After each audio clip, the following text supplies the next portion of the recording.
नमस्कार दोस्तों, स्वागत है आप सभी का मेरे वीडियो में।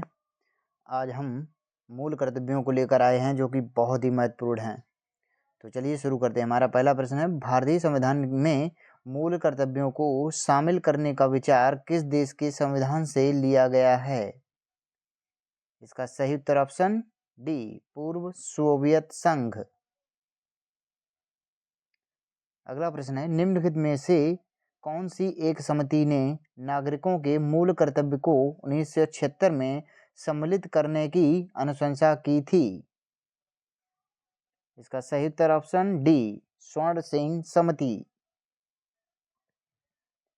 अगला प्रश्न है, निम्नलिखित में से किस वर्ष संविधान में मूल कर्तव्यों को अंतः स्थापित किया गया था? इसका सही उत्तर ऑप्शन बी, 1976 ईस्वी में। अगला प्रश्न है, मौलिक कर्तव्यों को निर्धारित किया गया। इसका सही उत्तर ऑप्शन सी, 42वें संविधान संशोधन द्वारा। अगला प्रश्न है, 42वें संविधान संशोधन के 10 आचार आदर्शों को किस नाम से जाना जाता है? इसका सही उत्तर ऑप्शन बी, मौलिक कर्तव्य। अगला प्रश्न है, 1976 में 42वें संविधान संशोधन द्वारा संविधान में नागरिकों के लिए कितने मौलिक कर्तव्य निश्चित किए गए? इसका सही उत्तर ऑप्शन बी, 10।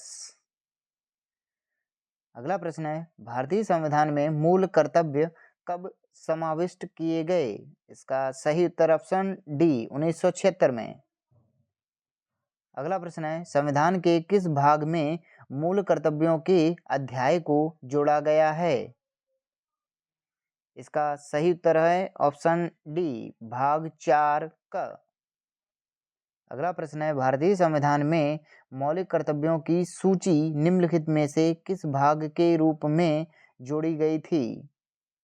इसका सही उत्तर है ऑप्शन ए, 4। अगला प्रश्न है, भारत के संविधान के किस अनुच्छेद में मौलिक कर्तव्य की चर्चा की गई है? इसका सही उत्तर है ऑप्शन ए, 51 ए। अगला प्रश्न है, वर्तमान में संविधान में कुल कितने मूल कर्तव्यों का उल्लेख है? इसका सही उत्तर है ऑप्शन सी, 11। दोस्तों, वर्तमान में संविधान में कुल 11 मूल कर्तव्यों का उल्लेख है। 86वें संविधान संशोधन 2002 द्वारा शिक्षा से जुड़ा 11वां कर्तव्य जोड़ा गया था। अगला प्रश्न है, किस संवैधानिक संशोधन अधिनियम द्वारा संविधान में मूल कर्तव्यों को सम्मिलित किया गया है? इसका सही उत्तर है ऑप्शन ए, 42वां संवैधानिक संशोधन अधिनियम 1976। अगला प्रश्न है, मौलिक कर्तव्यों को संविधान में सम्मिलित किए जाने का प्रयोजन है? इसका सही उत्तर है ऑप्शन सी, विनाशक एवं असंवैधानिक गतिविधियों को नियंत्रित करना।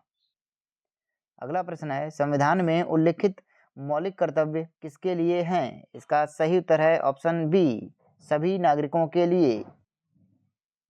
अगला प्रश्न है, मौलिक कर्तव्यों की अवहेलना करने वालों को। इसका सही उत्तर है ऑप्शन बी, दंड देने की व्यवस्था नहीं है। अगला प्रश्न है, भारत के प्रत्येक नागरिक का कर्तव्य होगा प्राकृतिक पर्यावरण का संरक्षण एवं सुधार। उपरोक्त कथन भारतीय संविधान के किस अनुच्छेद में संदर्भित है? इसका सही उत्तर है ऑप्शन सी, अनुच्छेद 51 ए। अगला प्रश्न है, निम्नलिखित में से कौन सा एक मौलिक कर्तव्य नहीं है? इसका सही उत्तर है ऑप्शन डी, करों की अदायगी। अगला प्रश्न है, निम्नलिखित में से कौन सा एक मौलिक कर्तव्य नहीं है? इसका सही उत्तर है ऑप्शन सी, धर्मनिरपेक्षता का पालन करना। अगला प्रश्न है, निम्नलिखित में से भारत में मौलिक कर्तव्य कौन सा है?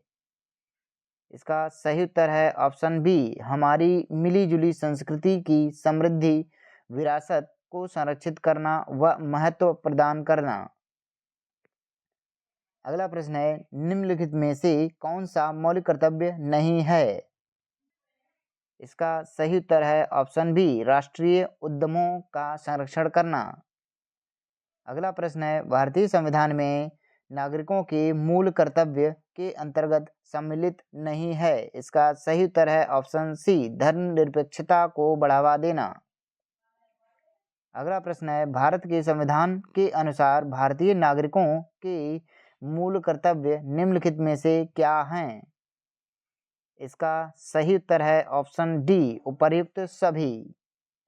अगला प्रश्न है, भारतीय संविधान के किस अनुच्छेद में भारतीय नागरिकों के मूल कर्तव्य शामिल हैं? इसका सही उत्तर है ऑप्शन सी, अनुच्छेद 51 क। अगला प्रश्न है, निम्नलिखित में से कौन सा कर्तव्य भारतीय नागरिकों के कर्तव्यों में शामिल नहीं है? इसका सही उत्तर है ऑप्शन डी, सत्तारूढ़ राजनीतिक दल का समर्थन करना। ठीक है दोस्तों, हमारा सेशन यहीं पर हम समाप्त करते हैं। आशा करते हैं आपको ये पसंद आया होगा, और यदि आपको मेरा प्रयास अच्छा लगा हो तो वीडियो को लाइक करें, चैनल को सब्सक्राइब करें। धन्यवाद।